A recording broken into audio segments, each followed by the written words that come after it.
Hello, everybody. Jan Rutherford here with Self-Reliant Leadership, and really excited you're with us today. We've got a great episode, and we're going to be talking about burnout and boundaries, a career SurThrival discussion. And I'm delighted to have as our special guest Sean Conley, my good friend down in LA, who works for Baker Hughes out of Houston. And before that, he was with Disney, General Electric, NBC Universal, Conley Global. And you've been in your role since 2018, and you've been in learning transformation leader your entire career, Sean, right? That is correct. It's been a long time I've been doing some form of learning. And Jan, I love the title, SurThrival, right? Yeah, that's what we're trying. And again, a lot of what we're going to talk about today is SurThrival. But what we also want to do is answer a lot of your questions and comments. So if you're listening in, if you could type in where you're listening from, we'd love to see. And if you've got any questions along the way, we'd love to hear from you. And Sean, I've got some resources that I want to refer to, of course. But I just want to talk about, why you and I came up with this topic. We were talking about some of the things that we're hearing from folks out there. And, we survived, this big brunt of the pandemic, though we're not out of the woods yet. And, we're hearing about the great resignation, the great reshuffle. Just today on LinkedIn, there was a whole article about millennials really searching for meaning in their jobs. People are burned out. They don't understand the boundaries. There's pressure and supply chain and all these things to work harder. And these values are all bumping up against each other. And that's what we talked about. And you're seeing it in the trenches as a corporate transformation and learning. Yeah, it's hard, isn't it? I mean, we're in, and I think it's overused, but we're in these unprecedented times, right? Where none of us have been here before. But what we're really seeing is just how difficult this really is and how taxing it is on us as people, us as team members, us as team leaders, as companies. This is just really, it's really dynamic and challenging times for all of us. Yeah, and we've got people from all over the world, from Dubai, Egypt, California, Switzerland. Everywhere. And thank you all for joining in. And right away, I think you know this person, Shankar. Yeah. Would love for Sean to tell how he helped me take the first step in setting boundaries and embarking on the SurThrival discussion. I love it. It's a great question. And thank you, Shankar, for asking that question. We actually just had a conversation about this on Friday, this idea of how our lives have just been overwhelmed by sitting in front of a computer, day after day and hour after hour. And we both were having this conversation. And honestly, when you look at your calendar and you've got triple bookings, no wonder we're stressed out, right? No wonder We're having a hard time with this, because our brains start to look at that. And then we're like, what am I supposed to do with this? How do I get out of this? And then we're constantly on that hamster wheel, running behind, trying to catch up with something. And it's really difficult. So one of the things that I always suggest for people when it comes to how do you start to set boundaries is you have to look at your calendar. You've got to set those things, even from like, when do you want to start? When do you want to end your day? And then you work your day in the middle, right? And kind of chunking your day a little bit. But it's a super helpful just methodology, so that when you open up your life and you open up your calendar, you're not immediately overwhelmed. Because as soon as we get overwhelmed, there's really not much help for us, right? Because we just go down this path and then we're just trying to scramble. But if you step back a little bit and then set those boundaries, like start times, end times, make sure you have a lunchtime in the middle there. And then that leaves you with multiple hours in between where you can start to schedule your day. Yeah. And, to that point, Sean, I think what you're really talking about, when you look at calendar, is they say, tell me what you value, I might believe you. Show me your calendar and your checking account, and I will know what you value. Because, where we spend our time and where we spend our money. the thing I wanted to throw up here is a resource, and I'll put this in the chat as well. And I've assigned this to a lot of people that I coach as something to really look at, and that is a values exercise. And it's real simple in that you look at all these words that are values, maybe it's 150, and you circle all the ones that are relevant. And then you start cutting it back. Maybe there's 25 and you get it down to 10, get it down to 5. And then you really say, hey, what is it that I truly value? Most people will put family and friendships at the top.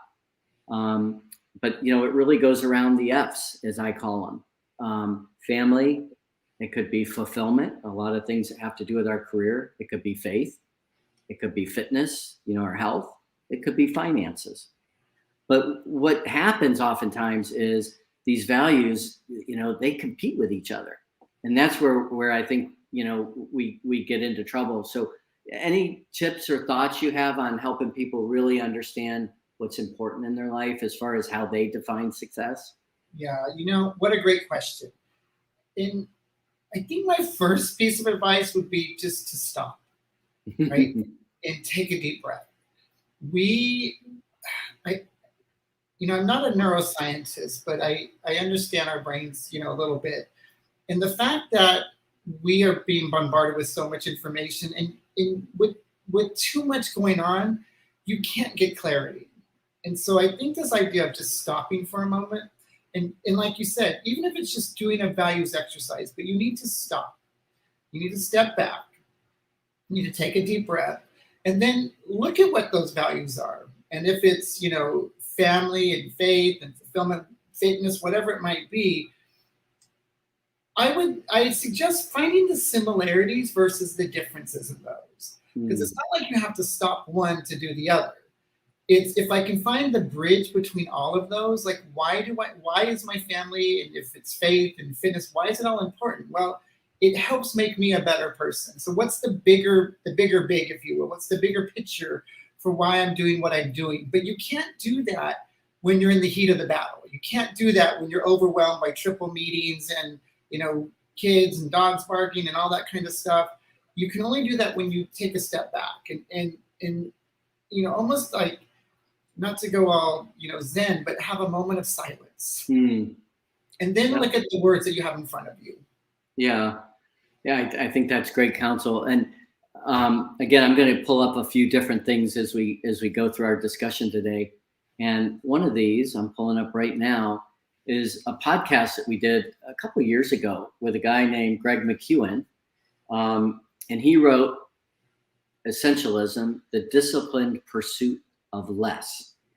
And what was, really interesting about, what we talked about with Greg is he asked this simple little question when we're looking at all our priorities and all the things that we're grappling with.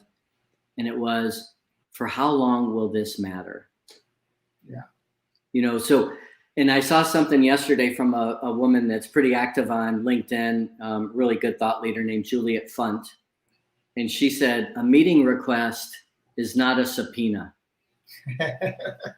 And I really like that because I thought, every time we get requests, we say yes automatically. Or we think, well, I'm going to go to this meeting and I will stay from the start to the end. Instead of saying, hey, I can drop in for 10 minutes. I can be there at the end to offer something. Or, hey, there's not an agenda, so I'm not gonna attend. And to really look at what the high value activities are, it's a challenge. Yeah, no, I love that. It's not a subpoena, and sometimes it feels that way, doesn't it? And this idea that if you can't add value, why do we go? Right? Well, sometimes we go. Sometimes it feeds our egos, right?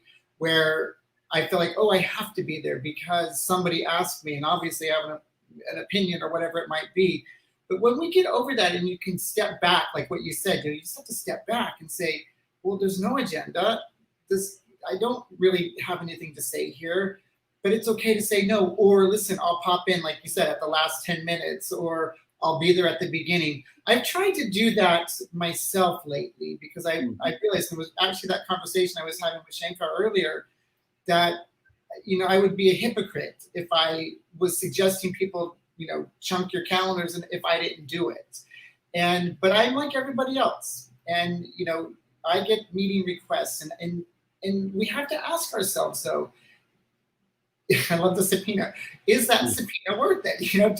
Do I really need to go to court that day? And do I really need to be in front of this jury? But maybe the answer is no. Yeah. And do you find, like, I don't know, Jan, something I was thinking about is there was a time before, like if we back it up before this pandemic, right, that I didn't work as crazy as they work now, right? Because you would have, and I've always been a remote worker, but when people were commuting into work and things like that, it was my time to take care of myself. And then you have your kind of traditional regular hours, and then people who are in the same building have conversations together. But now, because we're in this more virtual world, why have we all let it just go to pot, right? We've just been like, oh, it's okay to book a meeting at 4:30 in the morning and then at 8 o'clock at night. That's not okay. Right. Well, and I've seen some organizations where, basically they'll say, the meeting hours are basically from a Pacific time for the whole country is 8 to 1. Perfect. 8 to 1, which on the East Coast would be 11 to 4. Yeah. And that's the only time that you can really, have meetings. And that's the only time that you should be camera ready. The rest of the time, if you need to meet, you do have different things, it's phone calls. But what I think we haven't done a very good job during the pandemic is basically had a culture by design. Yeah. And, it's all been by default. We 100%. just, there used to be sort of these rules, you showed up, you had a collar, you wore dress slacks or whatever it was, but there were rules about how you showed up and how you participated. And during this whole thing, we haven't really figured that out. And so the expectations are all over the place. And so what people think, again, if I get a text, I have to respond immediately. Yeah. Most of us probably don't even know how to set our phone so that the text has an auto respond that basically says, hey, I'm not available. When I'm back in office mode, I'll get back with you. And so there's this whole thing of, boy, if I'm not doing that, then somebody's going to think I'm not working. Do you think part of this, Jen, came from our internal fear? Because, and I think about, at the beginning of all of this, right? I don't even know how long it's been. It's a year and a half or whatever. We've been in this crazy world. But before that, we just replaced it with something else because we were all traveling and whatever. So we just switched all that to something else. But there was, to me, and I'm using myself as an example, at the beginning of this, I was fearful, like not only just for what's happening in the world, this unknown, but there was a time when I didn't know if I was going to be employed because everything was kind of unraveling around me. Yeah. So as an example, then I went into fear mode, react mode, which is just say yes to everything. B, you've got to be C now. You have to do everything. You've got to go. And don't let anybody see you not working, like that mentality. Right. And the problem is now that we've learned how to, I think, deal with the situation, we haven't learned how to undeal with what got us here. Well, and again, there's a leadership responsibility to create an environment where people feel safe, not fearful. Because when we're fearful, we get tunnel vision. We aren't creative. We aren't innovative. We're blind to the big picture. At the same time, we all, as individuals, have a responsibility. Like the title of our discussion today is to push back, to set boundaries. And there's plenty of books on my bookshelf by leaders that say at some point in their career they told their boss no. Yeah. Like I'm not going to work on Sundays. I'm not going to work past 6 tonight. Yeah. I'm not going to miss my kid's soccer game. And again, if they were really good employees and valued, there might have been a little bit of discomfort, but eventually, they set that boundary. It's like, oh, okay, because they knew they were a high performer. Let me throw something in, somebody said, and I'm going to get to the questions that are coming in. So be patient with me, everybody. Sean, I wanted to see if you can relate to this. I'm guilty of being an overtasker. And I don't know if that also means multitasking, but I'm laughing because I'm like, yeah, that's, there's that level of, and I feel for them because I'm the same way. Like I want to, it's how we sometimes prove our worth, right? Is overtasking, being busy and things like that. I think the question we have to ask ourselves is, when I'm doing that, at what expense, right? So if I'm doing overtask, multiple things, and there's that, oh, but I'm a great multitasker. It's like, no, you're not. None of us are, right? Because we're not wired that way. You can, and I truly believe you can do multiple things at the same time, but you are not giving any of those things the attention they deserve, and it oftentimes takes you longer, right? Yeah. And so I have, I don't know if it's empathy or sympathy or both, because of that whole world of being an overtasker. I think we have to ask ourselves, why? Where does it come from? And to your point, do I feel safe to say no? It's okay to say no. Well, I think the other part is, I went around the room the other day with a group of executives, and the CEO was in the room, and I said, what's your biggest challenge right now? Senior executives. Every one of them said time. And I said to the CEO later, I'm like, do you think time's the issue? And he goes, no. I go, the issue is? And he says, they don't know what the priorities are. Yeah. And then he said, that's my fault. And I said, yes, and it's their fault. I mean, because we have a responsibility to say, look, I can't do 100 different things. What is the most important thing? And this kind of goes back to the values exercise.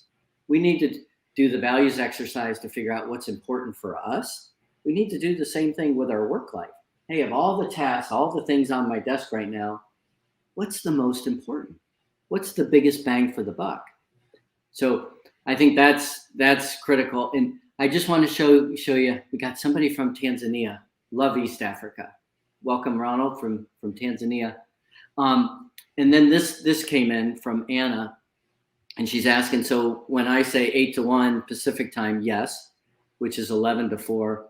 So you're just being available for Zoom while the continental US is in 8 to 5. What I'm saying is for all of us that are all spread out in lots of time zones, I mean, that's when we should be having meetings.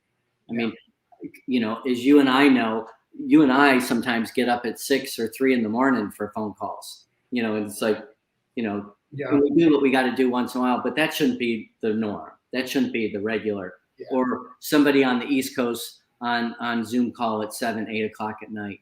They have a life. They have other things. Again, once in a while, but if it becomes the norm, then somebody's basically saying, I don't care.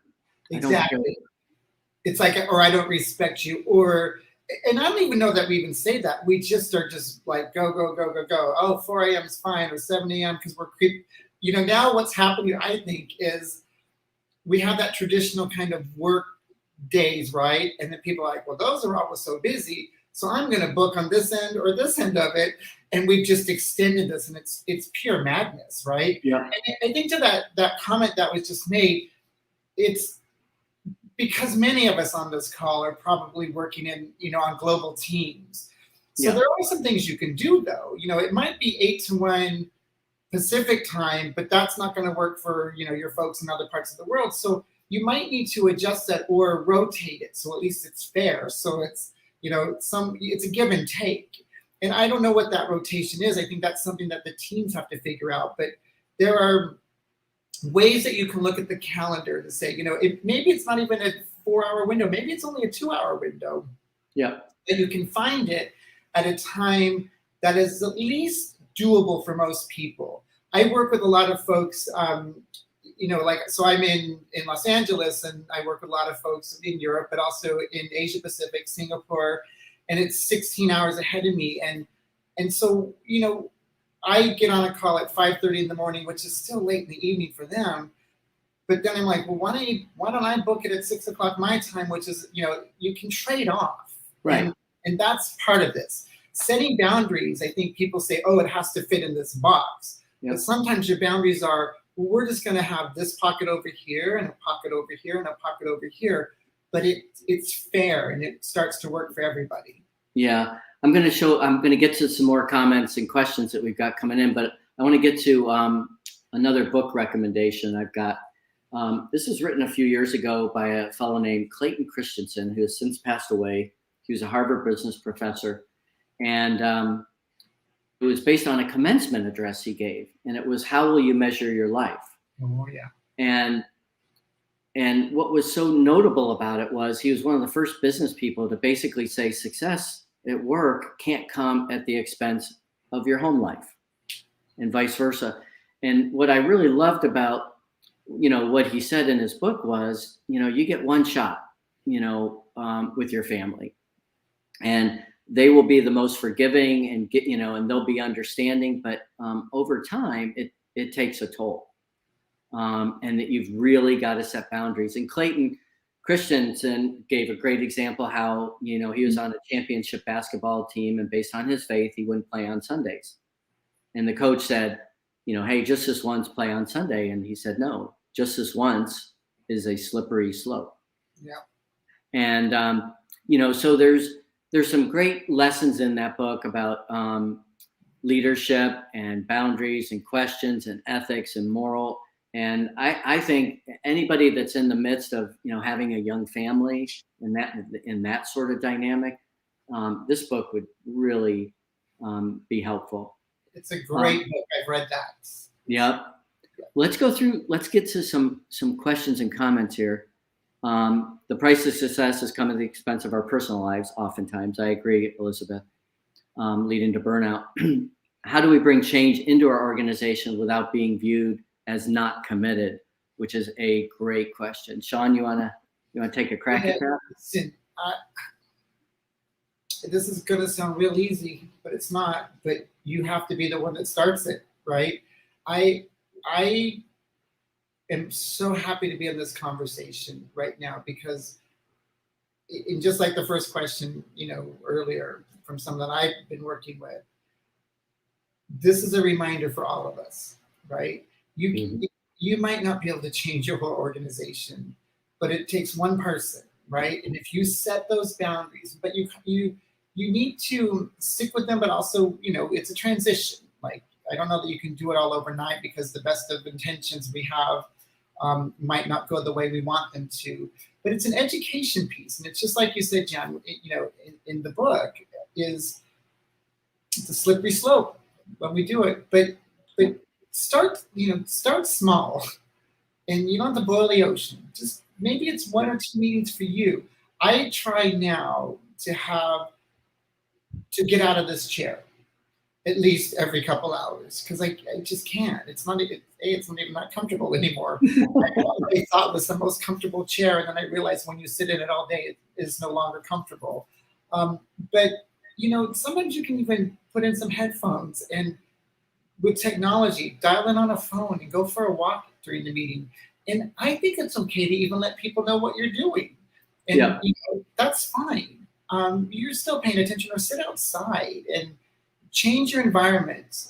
But little things that feed your brain a little bit differently are going to help. But I think the only thing I could say to Elizabeth is, you got to start somewhere, right? It has to just small things with us. And great point. And Elizabeth, I'm reminded of a speech Tom Hanks gave when he accepted an award a few years ago. And he got up and he was talking to actors, and he said, this acting thing is pretty simple. You got to show up on time. You got to know your lines, and you better bring something creative to the director. And I thought about that, because he's like lecturing the actors, and I'm like, that's great advice no matter what you do, whether you're an actor or not. Be on time, know your stuff, and bring something creative. If you do that, nobody's going to question your commitment, no matter what hours you work or don't work. When you're there, if you're present, you're curious, you care, that is gonna say a lot. And I think that's the part we have to change around a little bit. We still have so many people that feel, that X amount of hours equals work. And I remember when I was coming up, you got to work before the boss showed up, you left after the boss, and that's how you showed your worth. I mean, it didn't even matter what you did. And that was where the term empty suit came from, because there was a bunch of people that looked good, were there all day drinking coffee and not getting anything done. These days, we got great metrics to figure out what really matters. So let me throw something else onto that, because I think you bring up such a great point, Jan. It's this, I would challenge people that when you're in those meetings, what are you really doing, right? Are you, to your point, are you fully present and adding value to that meeting? Or, and you all know this and you've seen this, right? Or are you seeing people like going like this on their phones, texting, doing something else, or typing? Like, you can literally see it, right? But yet we've accepted that, like, oh, it's okay, but it's really not, right? Because we're not present. And a lot of companies, you book those standard 1 hour meetings, right? And I've heard a bunch of different studies, but one of the studies I heard was out of a 1 hour meeting, only about 17 minutes is actually on the meeting. Now, people can argue times and things like that, but what we do know, it's not the full hour, right? Because you're waiting for people, over talking, texting, there's all those other things. So don't be, in such a routine that you book an hour meeting. Book a 30-minute meeting. 30 minutes of productivity is better than an hour of wasted time. Yeah. If I were back as a CEO again, what I would institute would be, you could only book 20 or 40-minute meetings. And the reason is people need a break to use the bathroom, to get coffee, to do. And if we always are going from the top of the hour to the bottom, or the bottom to the top, we never have a break. So if all meetings are 20 or 40, then you can ensure that people have time to prepare for the meeting. Wouldn't that be novel? Or follow up after the meeting. Because if it's a real meeting, then at the end of it, you're saying who does what by when. Yeah. Somebody's going to have to do work if it's a real meeting. So let me throw up another one here, Sean. What do we do when we push back on our leaders to respect boundaries and they are unwilling? Great question, Catherine. Thank you. What do you think? It's an interesting one, but I just come back to that question of, I try to ask it like this: help me understand why. I think it's just a dialogue, but a dialogue that's healthy comes from having a relationship. And so we need to foster good relationships with people so that you can ask those questions. But I know that's not always the reality, right? But sometimes it's okay. It's okay to say, like, I don't say I'm not going. I would rather say, help me understand why I need to be there.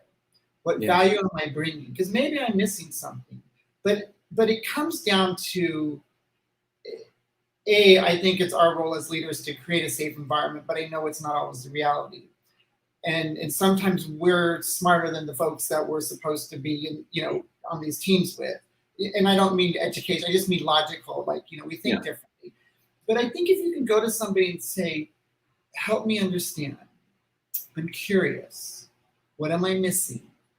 It's softer ways of asking a very poignant question. Yeah, and I agree, Sean, and to avoid the why. Because why puts people in a defensive mode. You say, Sean, why'd you schedule this meeting at this time?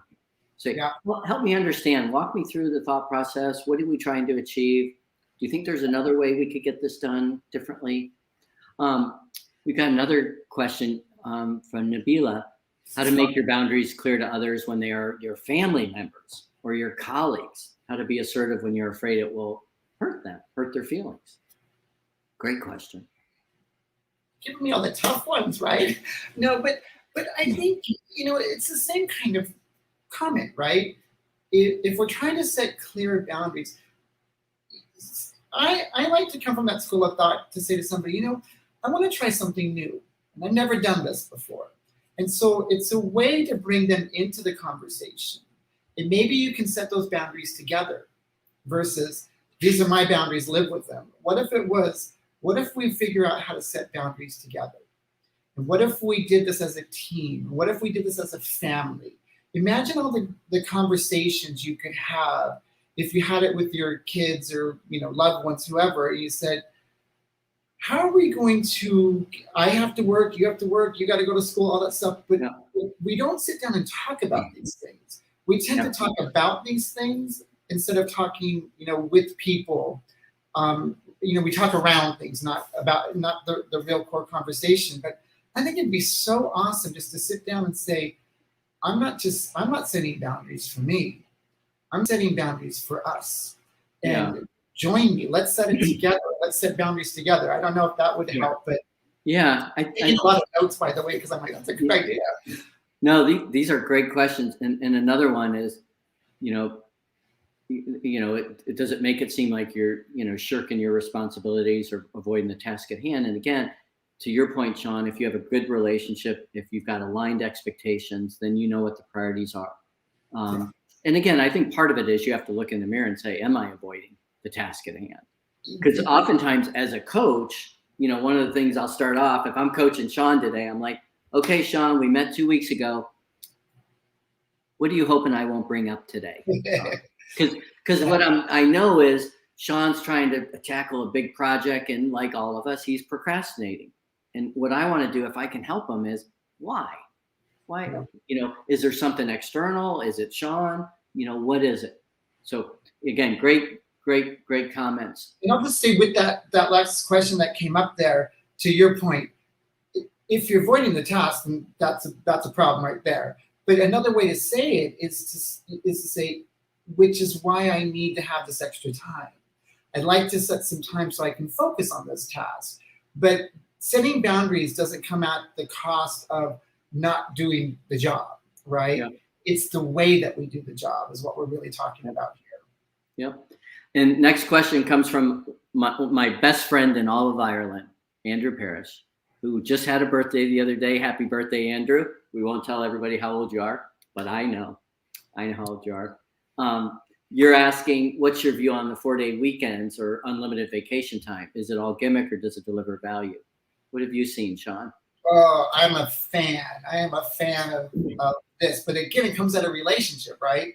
I read a study that with unlimited vacation time, people actually take less. I heard that once. And that was the case when I was a CEO. I had unlimited PTO. People took less vacation time, which wasn't a good thing. It's not a good thing. So I'm a fan of taking time that you need when you need it, right? I love this idea of 4-day weekends and things like that. One thing that I try to do, and I've been doing this with my own way, is I try to take 1 week off every quarter from work. And it's not always, perfect, or maybe it's 3 days. But the one thing I really tried to do this year, and I've done it twice, is without my computer. Yeah. And to really take that time off. And I will tell you, the first time I did it was kind of scary because you have to go through with those withdrawals of like, oh, wait, the world's going to fall apart. Well, no, it's not. It's all good. But what a difference, right? And so if you can do that, but I love that. We started something on our team a while ago, which is called Freedom Fridays, where we don't book meetings on Fridays. Now, that has all gone out the window. Personally, I know other folks on the team are still doing it. I've had to adjust, so I'm doing meetings in the morning, but I'm trying my best, and I made a commitment to myself that I'm going to get back to that meeting-free Friday.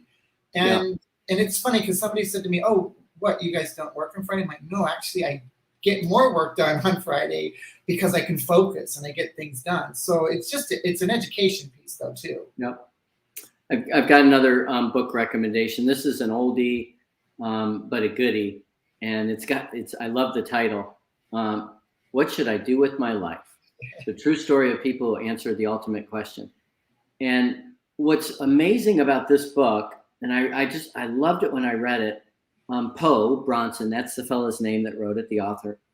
He went out and interviewed people that were happy, and one was a doorman at a Marriott. One was a catfish farmer, and they had other jobs before. And what he found was that they found value in service, and that's really what it was all about.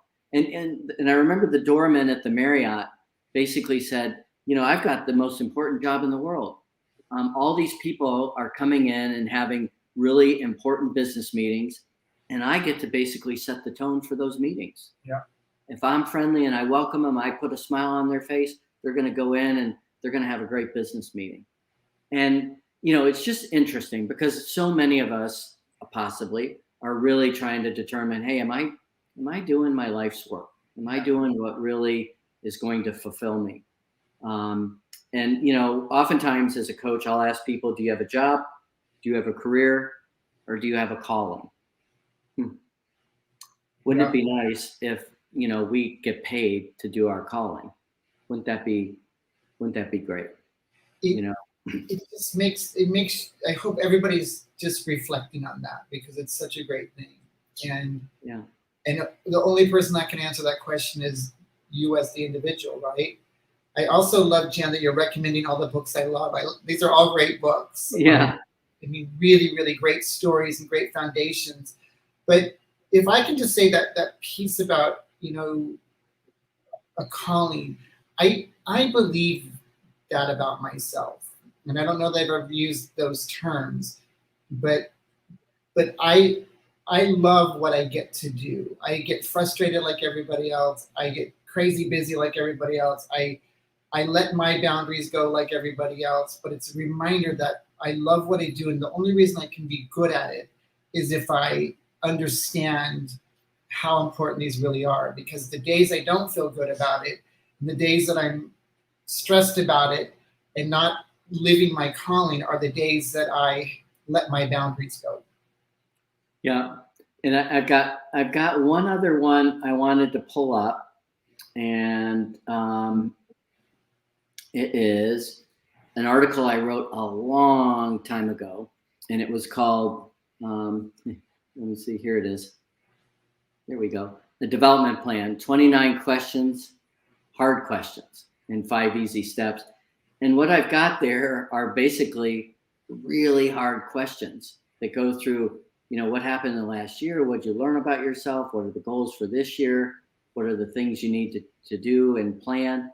And oftentimes with folks, I'll ask them, to, look at the values exercise, figure out what you value, what's important in your life, and then do the goals exercise. And I'll put that in the link. And for those of you that have asked, yes, this session is being recorded on YouTube, Facebook, and LinkedIn, so you'll be able to see the whole thing there.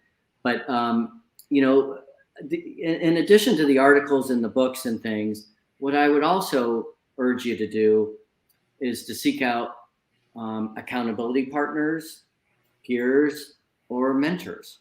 And if you're at that point in your career where you think you've got a lot of wisdom and counsel, then find people that you can mentor. And if you're somebody that's new in your career, be somebody that's receptive, somebody that engages somebody and that they want to kind of take you on and help and walk you through things. And just like I started out today talking about Sean's career, Disney, General Electric, NBC Universal, your own consulting firm, Baker Hughes. It's a conglomeration. Most of us are not going to work at one firm for 40 years and get a gold watch. We're going to have a whole bunch of experiences in a journey. And I had Dave Crenshaw on LinkedIn Live last week, and I loved what he said about success. And that was, success shouldn't be a destination. When I get X amount of money, when I get this promotion, I will be happy. Because that, we've all seen it, you've got to figure out, hey, what are things that I can do every single day that will fulfill me, that I can serve other people, that will fill my bucket, if you will. Sean, I've got one other thing, and then I wanted to get your closing thoughts. And this is from Nabila again. How do you choose the right mentor for you? I mean, you've had great mentors in your life, and you've been a great mentor to many people. Thank you. I actually have a mentor that I've had in my life for, she will kill me, like over 35 years now. Wow. And it's funny because I don't think we ever started off like, oh, will you be my mentor? I don't think I've ever asked her that question. But Denise, who she was a supervisor of mine, a boss of mine, but she's also the person I credit my entire career to. Someone who found in me a skill of being able to help in this learning and development arena. And, I think I just got really lucky, right? I think the way to find a mentor is to build a relationship with somebody. Mm. I don't personally believe in like forced matching and things like that. I know companies that do that, and it's fine. I think internally that's fine. You get some stuff and you get something out of it. But the real way to find a mentor is to build a relationship with somebody and then just start the conversation. I don't even think if you have the right relationship that you even have to ask somebody, hey, will you be my mentor? It's you start to make that connection with an individual, and you have to take the time to build a relationship. But you also have to understand, I think, why you are seeking some advice from a mentor or whatever. But mentors come from all over the place. I mean, Yep. John, I consider you a mentor of mine in what we do. But I think it's relationship. Yeah. Yeah. And I appreciate that. And I think it kind of goes to the law of reciprocity. Sometimes young people think, well, what do I have to offer? Well, what you have to offer is, keep me in the loop.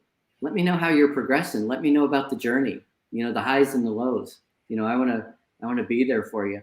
I work with a lot of veterans that are transitioning out, and I really appreciate when they stay in touch. I mean, that's all they have to do, is stay in touch.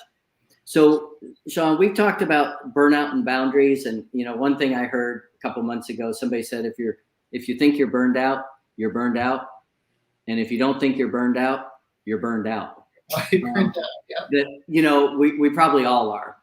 And I had somebody the other day say to me, I won't describe it in too much detail, but somebody went on a very high level executive said, I went on a fantastic vacation, no phone, no TV, with my family, most beautiful place on earth, and it did not recharge me.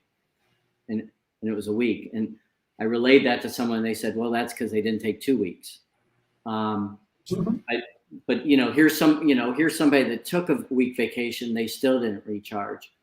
So I think it's incumbent on us, that we've got to figure out what's right for us. We've got to talk to people. We've got to read. We've got to get perspectives. When we think about work, I would love for people to not think about, oh, it's a task and it's a way to make money. And I mean, no matter what we do, we're serving our fellow human beings. I mean, that's what work is. I mean, whether you're delivering FedEx or you're doing what we do, or, baking bread, I mean, we're taking care of our fellow man, fellow woman. And I think if we look at it that way, that, boy, this is a gift and we get to do these things. We get to bring a little bit of joy into people's lives. That might be a way to look at things in a lot healthier way than something you gotta do, something you have to do. What any closing thoughts from you, Sean? You just made me think of that human beings, right? I guess the question I would ask is, are you being human? Just flip that and are you being human to me means, are you being kind and caring? Are you forgiving of yourself? Are you looking after other people? Is your heart in the right place? Yeah. That's where boundaries come from. And you'll get to a place where it's not even a conversation about boundaries. It's a conversation, to your point, about people, and helping people. So I just think, remember to be human. Yeah, I think that's great.